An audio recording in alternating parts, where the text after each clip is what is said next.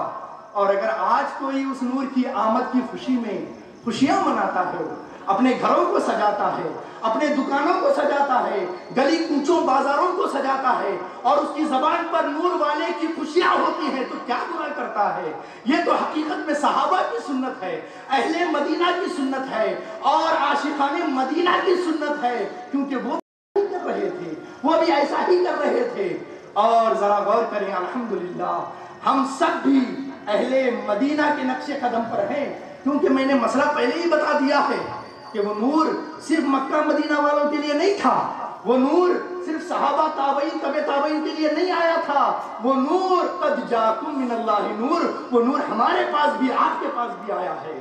اور اگر نہیں آیا تو انکار کر دو کہ ہمارے پاس نہیں آیا، اور اگر آیا ہے تو پھر کیوں نہیں عاشقان مدینہ کی طرح طلع البدر علینا کے نغمے گنگناتے؟ کیوں نہیں کہتے نور والا آیا ہے، نور لے کر آیا ہے، سارے عالم میں دیکھو کیسا نور چھایا ہے؟ یہ کیوں نہیں کہتے؟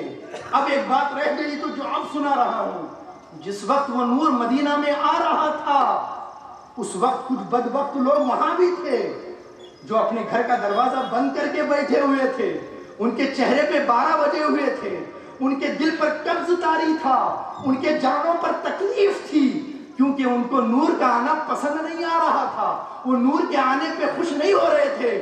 تو میرے بھائیوں، اب کسی مناظرے کی ضرورت نہیں، کسی دلیل اور ثبوت کی ضرورت نہیں۔